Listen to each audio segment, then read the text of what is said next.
So with the Vancouver Canucks currently first place in the Pacific Division, there's been a lot of talk online about what the Vancouver Canucks should do ahead of the trade deadline to bolster their lineup in order to remain as the top dogs and even get better as we inch closer and closer to the postseason.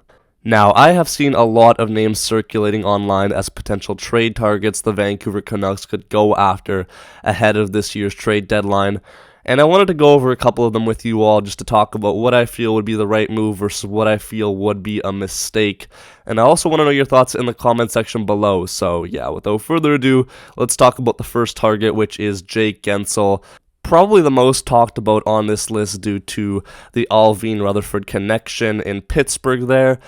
And I'm going to be honest with you here, I think Guentzel is a great player, very exciting, and I've seen a lot of people supporting this idea online that we go out in the market and try and acquire Jake Guentzel. But something about me is still a little bit hesitant about this, and I have a couple reasons as to why I feel that way, so if you feel otherwise, just bear with me here. First of all, I am a bit concerned about the price tag. Obviously, Jake Guentzel is a great player, consistent track record, getting upwards of 35 goals, going point per game a couple of seasons. So the Penguins are going to be expecting a big haul for this man right here, one of their best players, if not their best behind Crosby. And I just don't think I'm willing to give out a guy like Lekkerimäki or Willander, which is one of the reported pieces that the Pittsburgh Penguins want if they were to deal out Guentzel to the Vancouver Canucks, reported by Dollywall the other day. And is that something I'm willing to do for a rental, which is a whole other issue in itself? I don't think so. But yeah, moving on to the next issue is that Jake Guentzel will probably be just a rental. No way we can sign this guy after signing Pettersson. He's on quite a team-friendly deal right now and will want a pay raise.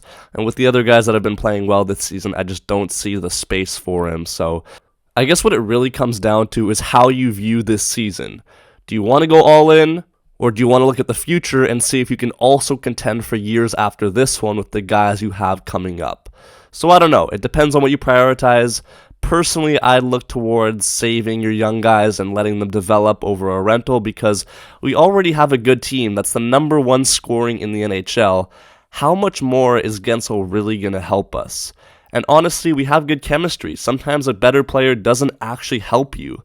Look at the Rangers last year. They had a really good team, but then they went and added Patrick Kane and Vladimir Tarasenko, and it backfired because it ruined their overall team chemistry. They got rid of them this year, and look at them. They're back to being one of the top teams in the league. So I don't know.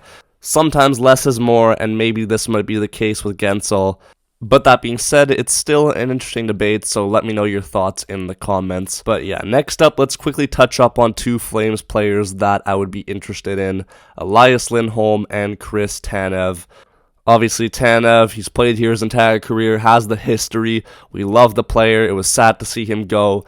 And he's been playing pretty good for the Flames, so I would like to see my boy Tanny back. For how long, though, I'm not sure. He is getting up there in age, so if you're going to sign Chris Tanev to another deal, make sure it's cheap, because we don't want to be spending that much money on depth defensemen. Now, do I think this is actually going to happen? Probably not. They already gave us Zadorov, so if they give us another guy in Tanev that's on the blue line of the Calgary Flames, I just don't see it happening. But Tanev likes the city. He wants to come here. I don't hate it. But now, moving on to Elias Lindholm, let me tell you something. If you know the Vancouver Canucks, you would know that it doesn't matter who the player is. If he's Swedish, he has a connection to Vancouver, and Elias Lindholm is a Swedish player, so you know that we are going to have our eyes on him, and I wouldn't mind it, man. This guy would fit that second-line center role really well.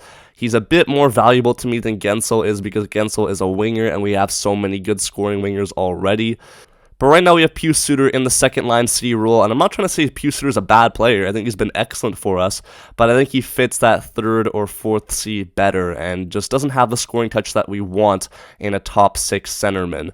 If you put Lindholm in, you have himself playing alongside Mikheyev and Kuzmenko. Hopefully that will get them going again, and you have yourself one of the best top sixes in the National Hockey League. It's going to be absolutely insane because when the lotto line goes off, you have a second line of Mikheyev, Lindholm, Kuzi. Third line does their thing, and even the fourth line will be able to score. You'll have Höglander playing with Suter and Lafferty.